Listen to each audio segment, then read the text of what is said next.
Hello guys, welcome back to our channel with mister missus travel turtle. तो आज मैं आपके साथ अपनी प्रेगनेंसी की लास्ट मतलब थर्ड पार्ट शेयर करने वाली हूँ। फर्स्ट एंड सेकंड ट्राइमेस्टर की पार्ट है वो हम ऑलरेडी शेयर कर चुके हैं, उसका लिंक हम डिस्क्रिप्शन बॉक्स में दे देंगे, अगर आपको देखना है तो आप देख सकते हैं। और यहाँ पर मैं आज अपने थर्ड ट्राइमेस्टर की स्टोरी आप लोगों के साथ शेयर करने वाली हूँ। तो मेरा थर्ड ट्राइमेस्टर कैसा था, जैसे कि सब लोगों को अभी तक पता चल चुका होगा कि फर्स्ट और सेकेंड ट्राइमेस्टर काफ़ी डिफिकल्ट था, तो थर्ड ट्राइमेस्टर भी कुछ ऐसे ही कंटिन्यू हुआ था। मुझे नोज़िया और वॉमिटिंग अभी भी कंटिन्यू चल ही रहा था।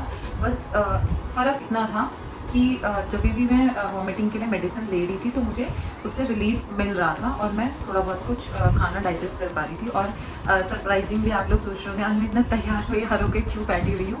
नॉर्मली मैं ऐसे तैयार नहीं होती और स्पेशली प्रेगनेंसी में तो बिल्कुल भी नहीं। तो आज है अहोई अष्टमी, जो हिंदूज़ में फेस्टिवल मनाया जाता है। फास्ट रखते हैं अपने बच्चों के लिए, जो भी मदर्स होती हैं। तो आज मेरी मम्मी ने भी मेरे लिए फास्ट रखा है और मैंने भी अपने होने वाले बेबी के लिए फास्ट रखा है। तो कंटिन्यू करते हैं प्रेगनेंसी स्टोरी के साथ। तो मेरा नॉज़िया और वॉमिटिंग कंटिन्यू था, लेकिन मुझे मेडिसिन से थोड़ा इफेक्ट था कि अगर मैं मॉर्निंग में और इवनिंग में मेडिसिन लेती थी तो मुझे वॉमिटिंग नहीं होती थी। लेकिन फिर धीरे धीरे मैंने सोचा 2 शिफ्ट में ना लेके 1 शिफ्ट में लेना शुरू कर दिया था। मैं बस मॉर्निंग में लेने लगी थी, लेकिन उस टाइम पे भी मुझे बीच में 1-2 बार नाइट में वॉमिटिंग हुई बहुत ज़्यादा। वही था कि मैं चाहती थी कि मैं ज़्यादा वॉमिटिंग के लिए ज़्यादा मेडिसिन ना लूँ, तो उसे मैंने एक टाइम कर दिया था और मैं मॉर्निंग में लेना स्टार्ट कर दिया था मेडिसिन को। लेकिन जब तक मेरा थर्ड ट्राइमेस्टर स्टार्ट हुआ था, नॉर्मली लोगों का बेबी बम्प दिखना शुरू हो जाता है और मेरा थर्ड ट्राइमेस्टर तक मेरा बेबी बम्प इतना विजिबल नहीं था। मुझे और मेरी फैमिली वालों को थोड़ा बहुत विजिबल लग रहा था, बट बाहर वालों को इतना फील नहीं होता था। तो मुझे थोड़ा स्ट्रेस भी था कि ऐसा तो नहीं कहीं बेबी की ग्रोथ रिस्ट्रिक्ट हो रही है या ऐसा कुछ इशू था। तो मैंने जितने भी अल्ट्रासाउंड्स कराए थे, डॉक्टर को विजिट किया था, तो किसी ने मुझे ऐसा कोई प्रॉब्लम बताया नहीं। सबने कहा कि ग्रोथ वगैरह सब कुछ ठीक हो रहा है, इट्स ओके। और मेरा वेट भी धीरे धीरे गेन होना शुरू हो गया। तो मेरा 1 kg 2 kg ऐसे धीरे धीरे वेट बढ़ रहा था। तो मैं भी रिलैक्स थी कि ठीक है, जब डॉक्टर ही बोल रहे हैं कि कोई प्रॉब्लम नहीं है। लेकिन फिर 7th मंथ में मुझे धीरे धीरे अपना बेबी बम्प दिखना शुरू हुआ। और आप लोगों को सरप्राइजिंगली और शॉकिंगली एक स्टोरी है, शायद आपने हमारे चैनल पे देखी होगी। मैं पोस्ट BSc कर रही थी, तो मैंने उसका एक वीडियो शेयर किया हुआ है अपने चैनल पे। तो अगर आप देखना चाहें तो उसका भी लिंक हम डिस्क्रिप्शन बॉक्स में दे देंगे, आप देख सकते हैं। तो मेरे पोस्ट BSc के एग्जाम्स पहले पोस्टपोन हो गए थे। एक्चुअली वो सेकेंड ट्राइमेस्टर में होने वाले थे, बट सेकेंड ट्राइमेस्टर के टाइम पे ड्यू टू एक तो बारिश और फिर उसके बाद कुछ प्रॉब्लम्स हो रही थी। हरियाणा साइड में कुछ दंगे वगैरह हुए थे, जिसकी वजह से मेरे एग्ज़ाम्स पोस्टपोन हो गए थे। वैसे मैं अंदर से खुश भी थी, क्योंकि सेकेंड ट्राइमेस्टर में मेरी वो कंडीशन नहीं थी कि मैं एग्ज़ाम्स दे पाऊँ। में भी नहीं थे मेरे एग्ज़ाम्स थे हरियाणा में सोनीपत मुझे जाना होता था एग्ज़ाम्स देने के लिए। तो अगर मैं नोएडा से ट्रैवल करूँ तो मुझे 2 आवर्स पूरे लग जाते थे यहाँ से एग्ज़ाम देने जाने के लिए, और वापस आने में भी मुझे 2 आवर्स लगते थे। तो 4 आवर्स का ट्रैवलिंग होता था। मेरे फादर इन लॉ मेरे एग्जाम्स दिलवाने के लिए लेके जाते थे मुझे, क्योंकि मैं अकेले ट्रैवल नहीं कर सकती थी और ट्रैवलिंग में मुझे नॉज़िया वॉमिटिंग का इशू भी बहुत रहता था। मेरे एग्ज़ाम्स सेकेंड ट्राइमेस्टर में 3 बार पोस्टपोन हुए। और उसके बाद जब मेरा थर्ड ट्राइमेस्टर स्टार्ट हुआ तो मेरे एग्ज़ाम्स की डेट्स फाइनल हो गई थी कि अब तो एग्ज़ाम्स होने ही होने हैं। और यहाँ पे मेरा बेबी बम्प दिखना शुरू हो गया था और मुझे कोई भी कपड़े अपने फिट नहीं हो रहे थे। मुझे बहुत अनकंफर्टेबल फील हो रहा था अपने कपड़ों में, क्योंकि मैं लूज़ नहीं थे और मैं पहले से बहुत ऐसे स्लिम रही हूँ, तो इसलिए मुझे थोड़ा ज़्यादा इशू हो रहा था। एग्ज़ाम से कुछ दिन पहले मैंने शॉपिंग करनी स्टार्ट की और मुझे उसमें भी बहुत प्रॉब्लम आई, क्योंकि हर जगह मुझे वो कंफर्ट कपड़ों में फील नहीं हो रहा था। ऑनलाइन भी स्टोर्स हैं जहाँ से हम ऑर्डर कर सकते हैं, बट मैं ऑनलाइन के लिए थोड़ा श्योर नहीं थी, क्योंकि मेरे एग्ज़ाम्स जस्ट स्टार्ट होने वाले थे। मेरे पास टाइम नहीं था कि अगर कुछ प्रॉब्लम होगा तो मैं एक्सचेंज कराने का वेट कर सकूँ। तो मैंने और कुणाल ने अपने घर के पास से वहाँ जाके थोड़ी बहुत शॉपिंग करनी स्टार्ट की। मैंने मैक्स में ट्राई किया, क्योंकि मुझे लगता है मैक्स में मतलब मुझे कंफर्ट फील होता है वहाँ के कपड़ों में, तो इसलिए हम मैक्स गए थे। लेकिन मुझे कुछ ज़्यादा वहाँ पे समझ नहीं आया और बहुत लेट भी हो गया था। तो मैं बस 1-2 वहाँ से ड्रेसेस लेकर आई थी, और वो भी मैं एग्ज़ाम्स के टाइम पे नहीं पहन सकती थी। वो ड्रेसेस थोड़ा सा मैंने फ़ोटोशूट के पर्पज़ से लिया था। लेकिन फिर मैं बहुत परेशान हुई कि यार अब मैं क्या करूँ। मैं घर वापस आई, मेरा पूरा दिन वेस्ट हुआ। फिर नेक्स्ट डे हम वापस गए और पता नहीं कैसे लकीली मैं गलती से रिलायंस में चली गई और वहाँ से मुझे काफ़ी अच्छे कुर्ते वगैरह मिल गए थे प्रेगनेंसी में पहनने के लिए। आप लोगों ने शायद देखा होगा प्रेगनेंसी लेगिंग्स आती हैं जिनमें आपको टमी कवर करने का स्पेस दिया होता है। लेकिन आई डोंट नो किसको वो कंफर्टेबल लगती है, किसको नहीं लगती। मैंने तो ट्राई नहीं की, बट मैं अपने पर्सनल एक्सपीरियंस से बताना चाहती हूँ कि मुझे अपने टमी एरिया पे इतनी ज़्यादा इचिंग होती थी, इतनी ज़्यादा इचिंग होती थी, कभी कभी मैं रातों को रोने लग जाती थी क्योंकि मुझे इचिंग बहुत ज़्यादा ही होती थी। मैंने coconut oil, ice ice pack, ठंडा क्लॉथ, गीला कपड़ा सब कुछ ट्राई कर लिया था, लेकिन मुझे कुछ भी वर्क नहीं कर रहा था और मुझे बहुत ज़्यादा इचिंग हो जाती थी। मैं बहुत परेशान हो जाती थी रातों को, और अगर मेरे टमी एरिया पे कुछ भी फैब्रिक टच होता था तो मुझे उससे और ज़्यादा इरिटेशन होती थी। मैं चाहे वो कॉटन हो चाहे कुछ भी हो, बट मुझे बहुत ज़्यादा इचिंग होती थी। अभी भी मुझे कभी कभी होती है, बट उस टाइम पे मैं बहुत परेशान थी इस चीज़ को लेके। लेकिन मुझे रिलायंस पे कुछ स्पोर्ट्स लेगीज मिल गई थी वहाँ पर, तो मैंने वो वहाँ से ली और वो बहुत ही कंफर्टेबल थी, और मैंने अपनी पूरी प्रेगनेंसी में 3rd ट्राइमेस्टर में वही पहन के अपने आप को कंफर्ट फील कराया। तो आई वुड सजेस्ट, अगर आप लोग भी ऐसा कुछ ढूंढ रहे हैं या देखना चाहते हैं तो आप एक बार रिलायंस विज़िट कर सकते हैं। और मुझे बहुत रीज़नेबल भी लगा वहाँ का प्राइस, तो इसलिए मैं बहुत कंफर्टेबल थी वहाँ से अपने लिए शॉपिंग करके। और फिर मैंने अपने एग्ज़ाम्स के पर्पज़ के अकॉर्डिंग ही कुछ स्लीपर्स भी लिए थे। वो मैंने स्टाइलटोज से लिए थे, वो भी बहुत कंफर्टेबल थे क्योंकि मुझे पैरों में काफ़ी पेन था और स्वेलिंग वगैरह हो जाती थी थोड़ी थोड़ी, क्योंकि आप एग्ज़ाम्स में पैर अपने नीचे करके बैठते हो तो आपको नॉर्मली भी स्वेलिंग हो जाती है। तो इसलिए मैंने वहाँ से थोड़ी सी कुशनिंग वाले स्लीपर्स लिए थे जिससे कि मैं कंफर्ट फील कर पाऊँ एग्ज़ाम्स के टाइम पे, तो वो भी मुझे बहुत पसंद आए। तो मैं सजेस्ट करूँगी, अगर आपको शॉपिंग करनी है तो आप रिलायंस और स्टाइलटोज में जाके एक बार चेक कर सकते हो रेदर देन ऑनलाइन देखने के लिए, क्योंकि उसमें आपको शायद इतना पता नहीं होता कि आपके पास क्या प्रोडक्ट आने वाला है। तो यहाँ से फिर मेरे एग्ज़ाम शुरू हुए। एग्ज़ाम्स के टाइम पे भी मेरे 2 एग्ज़ाम्स, मैं 2 एग्ज़ाम के लिए घर से निकली हूँ, सोनीपत पहुँची हूँ, रास्ते में हमें पता चला है कि मेरे एग्ज़ाम कैंसिल हो गए हैं 2, फिर हमें घर वापस आना पड़ा।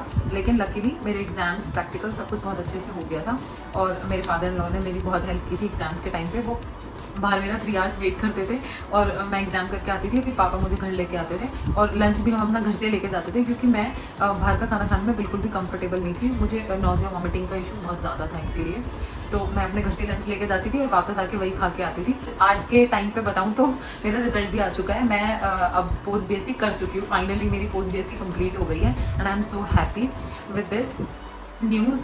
तो अभी मैं आपको अपनी प्रेगनेंसी का कॉन्टिन्यूस बताती हूँ। वो पूरा 7th मंथ मेरा एग्ज़ाम्स में चला गया, मेरा फोकस पूरा एग्ज़ाम्स में था। हम डॉक्टर की विज़िट एक बार हम करके आ चुके थे और सब कुछ ठीक था। जैसे 8 मंथ स्टार्ट हुआ तो मैंने आपको बताया था पहली वीडियो में कि मैं नोएडा से नारायणा विहार जाती थी अपनी डॉक्टर को विज़िट करने के लिए, जो कि मेरे लिए काफ़ी दूर था। तो मुझे सबने सजेस्ट किया कि डिलीवरी के लिए हमें कुछ अपने नियर बाय देखना चाहिए, क्योंकि at the time of delivery मैं यहाँ से नारायणा विहार ट्रैवल करना तो बहुत रिस्की हो जाएगा, और मुझे खुद भी ये चीज़ फील हो रही थी कि हाँ यार ये तो सही बात है। और इस बीच में हमारा जो 3rd ट्राइमेस्टर का अल्ट्रासाउंड था वो नहीं हुआ था, मेरा फीटल इको हो चुका था जिसमें सब कुछ नॉर्मल था, सब कुछ अच्छा था। मैंने डॉक्टर से भी पूछा था बेबी की ग्रोथ के लिए, सब चीज़ों के लिए, उन्होंने सब कुछ मुझे सही बताया। देन 8 मंथ में मैंने अपने घर के पास हॉस्पिटल्स, मैंने तो नहीं बट कुणाल ने बहुत हॉस्पिटल्स में सर्च किया, देखा कि कहाँ पे मेरी डिलीवरी के लिए हम बुकिंग करा सकते हैं। तो मैं आपको हॉस्पिटल का नाम नीचे डिस्क्रिप्शन बॉक्स पे दे दूँगी। अगर आप भी नोएडा या यूपी साइड रहते हैं तो आप वहाँ पे विज़िट कर सकते हैं। एंड मेरी डॉक्टर का नाम अभी रिसेंट में डॉक्टर शंपा झा है, and she is a very good gynaec. जो भी वो मुझे एक्सप्लेन करती है बहुत अच्छे से एक्सप्लेन करती है, मुझे बहुत रिलैक्स भी फील होता है। यहाँ पे मुझे मेरी एक पुरानी कलीग मिल गई थी, तो उन्होंने काफ़ी हेल्प की मेरी और कुणाल की। डॉक्टर शंपा ने यहाँ आने के बाद मेरे कुछ ब्लड टेस्ट कराए थे। मेरा ब्लड ग्रुप ओ नेगेटिव है, तो जिनका ब्लड ग्रुप नेगेटिव होता है तो उनको एंटी-डी इंजेक्शन लगवाना होता है। एज़ पर रूल्स अभी 28 वीक्स के बाद आपका एंटी-डी लगना होता है ड्यूरिंग प्रेगनेंसी, जो कि मेरा नहीं लगा था। तो डॉक्टर शंपा ने मेरे कुछ रिपीट टेस्ट कराए थे, ब्लड टेस्ट, वो मैंने कराए। एक मुझे एंटी-डी का इंजेक्शन लगवाया था मैम ने, देन 1 वीक का गैप लेने के बाद मैम ने इन्फ्लुएंजा वायरस के लिए भी मुझे वैक्सीनेट कर दिया था, जिससे कि मुझे आगे कुछ प्रॉब्लम ना आए। And second dose of anti-D मेरा डिलीवरी के बाद होना था, जो कि अब बाद में ही होगा क्योंकि अभी भी मैंने डिलीवर नहीं किया है बेबी को। तो मेरे इंजेक्शंस कंप्लीट हो गए थे। फिर मैम ने मुझे सजेस्ट किया कि आप अपना 3rd ट्राइमेस्टर का अल्ट्रासाउंड भी करा लो। तो पहले हम लोग अल्ट्रासाउंड कहीं और से करा रहे थे। एक्चुअली मैं उस जगह का नाम नहीं लेना चाहती हूँ, बट पता नहीं क्यों अभी मुझे बहुत फील हो रहा है कि मुझे वहाँ से अल्ट्रासाउंड नहीं कराने चाहिए थे। आई वुड सजेस्ट जहाँ से आपके डॉक्टर आपको सजेस्ट कर रहे हैं आपके अल्ट्रासाउंड या ब्लड टेस्ट कराने के लिए, आप प्लीज़ वहीं से कराएँ, क्योंकि मेरे अकॉर्डिंग आपको ये सब चीज़ें नेगलेक्ट नहीं करनी चाहिए। और मैं और कुणाल बहुत फोकस थे हर चीज़ को लेके। हम लोगों ने हर चीज़ का बहुत बहुत ध्यान रखा है अपनी प्रेगनेंसी के टाइम पे। हमने हर चीज़ बहुत अच्छे से कराई है। अगर हमको किसी ने, हम दोनों डॉक्टर्स में से किसी ने भी सजेस्ट किया कि आपको 1 वीक बाद ये कराना है, तो हमने उसमें बिल्कुल भी डिले नहीं किया। जो भी हमें सजेस्ट किया गया हमने वो सब चीज़ें फॉलो की। लेकिन उसके बाद भी हमारे साथ एक प्रॉब्लम आई, जो कि मैं आपका शेयर करना पसंद करूँगी। जब मेरा 3rd ट्राइमेस्टर का अल्ट्रासाउंड हुआ, तो वो मैंने अपने हॉस्पिटल में ही कराया था। एंड हॉस्पिटल में डॉक्टर ने मुझे बताया कि हमारे बेबी का ग्रोथ था, ग्रोथ जो एक्चुअल होना चाहिए था वो नहीं हुआ था। जिस टाइम पे 8 मंथ के बाद मेरा अल्ट्रासाउंड हुआ है 3rd ट्राइमेस्टर का, उस टाइम पे बेबी का वेट एटलीस्ट 2.5 kg होना चाहिए था। लेकिन उस टाइम पे भी हमारे बेबी का वेट 2.2 kg था। जैसे हमें टेक्नीशियन ने ये बात बताई तो मैं लिटरली घबरा गई थी। कुणाल मुझे रिलैक्स फील करा रहे थे, बट मुझे पता नहीं क्यों अपने दिमाग में थोड़ी टेंशन हो रही थी, क्योंकि थोड़ा टाइम बचा था डिलीवरी के लिए। एंड मुझे काफ़ी चीज़ें पता है, क्योंकि मैं खुद एक स्टाफ नर्स हूँ। तो मुझे थोड़ा स्ट्रेस फील हो रहा था कि कहीं बेबी अंडरवेट ना हो, या ऑब्वियसली किसी भी मदर को ऐसी वाली टेंशन तो होगी ऐसे टाइम पे। तो मुझे उस टाइम थोड़ा स्ट्रेस फील हुआ था। देन मैम ने, जब मैं मैम से मिली, मैंने मैम को बताया कि ये प्रॉब्लम आ रही है। तो फिर मैम ने हमें बताया कि एक्चुअल में जो बेबी की ग्रोथ थी वो सब कुछ परफेक्टली हो रहा था, लेकिन जो उसका एब्डोमेन था, मतलब उसका जो टमी एरिया था, वहाँ पे जितना फैट डिपॉजिट होना चाहिए उतना नहीं था, जिसकी वजह से उसका वेट अभी कम शो हो रहा था। देन मैंने मैम को बताया कि मैम मुझे तो बहुत स्ट्रेस हो रहा है। मैम ने मुझे रिलैक्स फील कराया। मैम ने कहा कि तुम ज़्यादा स्ट्रेस मत लो, और अभी थोड़ा टाइम है, बेबी रिकवर अपना ग्रोथ कवर अप कर लेगा, तुम ज़्यादा टेंशन मत लो। एंड ये टाइम टेंशन लेने के लिए है भी नहीं तुम्हारे लिए। एंड जैसे कि आपको पता है कि मुझे नॉजिया वॉमिटिंग बहुत ज़्यादा था, तो मुझे ज़्यादा प्रोटीन्स और ये सब चीज़ें एक्स्ट्रा में नहीं दे सकते। हालांकि मैंने थोड़ा बहुत प्रोटीन अपने 3rd ट्राइमेस्टर में लिया है एज़ पर डॉक्टर ऑर्डर्स, लेकिन मुझे बहुत ज़्यादा चीज़ें नहीं बोल सकते थे डॉक्टर लेने के लिए, क्योंकि मुझे ऑलरेडी बहुत ज़्यादा नॉजिया वॉमिटिंग वगैरह था। मेरा LFT भी बार बार रिपीट कराती रहती थी मैम, जिससे कि कुछ इशू ना आए। लेकिन ऐसा कुछ इशू शो नहीं हो रहा था मेरे रिपोर्ट्स में, लेकिन मुझे फील हो रहा था और मुझे प्रॉब्लम हो रही थी। तो मैम ने मुझे कहा कि जो भी आप ले रहे हो ना, उसको आप स्मॉल क्वांटिटी में लेते रहो। मतलब सब मदर्स को ये वाली प्रॉब्लम नहीं होती, तो वो जिनको प्रॉब्लम इतनी ज़्यादा नहीं है वो तो प्रॉपर्ली अपना मील खाते रहें प्लीज़। और जिनको मेरी तरह प्रॉब्लम है या हो रही थी, तो मैं उनको सजेस्ट करूँगी कि आप लोग अपनी तरफ से कोशिश कीजिए कि आप थोड़े थोड़े टाइम ऑफ डिस्टेंस में आप थोड़ा थोड़ा मील लेते रहें, फ्रूट्स खाना शुरू करें। एंड नॉर्मली लोग अपनी पूरी प्रेगनेंसी में नारियल पानी पीते हैं, मैं नहीं ले पा रही थी, क्योंकि मुझे बहुत ज़्यादा वॉमिटिंग थी। आप लोग शायद बोर हो गए हो मेरा बार बार नॉजिया और वॉमिटिंग सुन के, बट यार एक्चुअल में ये बहुत बड़ी प्रॉब्लम है। एंड आई विश कि किसी के साथ इतनी प्रॉब्लम ना हो कि वो प्रॉपर मील्स ना ले पाए, क्योंकि मैं 2nd ट्राइमेस्टर तक नहीं ले पा रही थी, बट 3rd ट्राइमेस्टर में मैंने धीरे धीरे अपना खाना पीना थोड़ा इम्प्रूव करना शुरू किया था।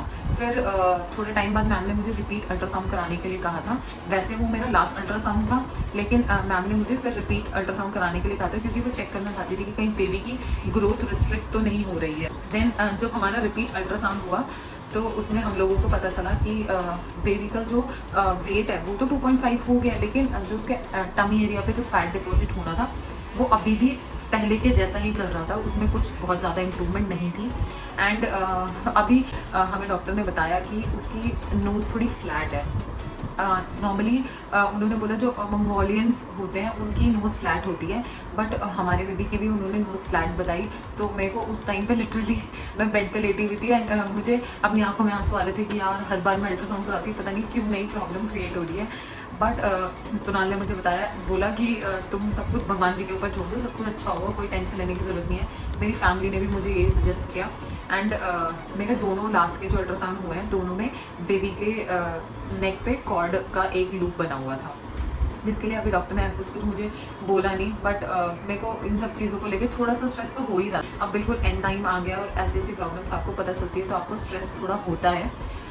लेकिन मुझे तभी भी डॉक्टर ने रिलैक्स फील कराया। एक वो ही है जो आपको उस टाइम पे कंफर्ट फील करा सकती है, और आपको उनकी बातों पे ट्रस्ट भी होना चाहिए। एंड जो उसका नोज़ का इशू बताया था, वो मैम ने कहा कि अभी इसमें कोई टेंशन लेने वाली बात नहीं है, जब बेबी डिलीवर होगा तो वो पीडियाट्रिशियन को बोलेंगे कि वो इस चीज़ के लिए ध्यान रखें। एंड ऐसा कुछ इशू नहीं होगा, अगर होगा भी तो दे विल मैनेज एवरीथिंग। सो इतनी टेंशन लेने की कोई बात नहीं है। एंड इस टाइम तक हमारे बेबी हेड डाउन कर चुका है। अभी मैं अपने 9th मंथ में चल रही हूँ। मेरा 39 वीक कंप्लीट हो चुका है एंड कभी भी बेबी आ सकता है। एंड जब भी बेबी आएगा मैं आप लोगों के साथ ये गुड न्यूज़ ज़रूर शेयर करूँगी, whether by a short video और बाय अ पोस्ट। कुछ तो हम पोस्ट कर देंगे आप लोगों को ये गुड न्यूज़ देने के लिए। And I wish all the very luck to all the females over there. जो भी प्रेग्नेंट लेडीज़ हैं सबको मैं ऑल द बेस्ट बोलूँगी। एंड जो भी बेबी प्लान कर रहे हैं उनको भी ऑल द बेस्ट। एंड जिनका बेबी आने वाला है उनको भी ऑल द बेस्ट। एंड आपकी जर्नी बहुत सेफ और बहुत अच्छी जाए। आप लोग का सबके आपके बेबीज़ बहुत हेल्दी बॉर्न हो एंड हमारे साथ भी ऐसा ही हो। आप लोग अपनी प्रेयर्स में हमें ज़रूर रखना। एंड इस वीडियो को मैं यहीं पैन करती हूँ। मीनवाइल हम बेबी के लिए कुछ शॉपिंग कर चुके हैं, तो उसका वीडियो भी हम ज़रूर शेयर करेंगे आपके साथ। आपको पसंद आए तो आप लोग भी अपनी बेबी के लिए ऐसे शॉपिंग कर सकते हैं। तो हमारी नेक्स्ट वीडियो देखने के लिए वेट करते रहिएगा and see you in the next video. Do subscribe and like and share our videos. Thank you so much. There's so many things that I keep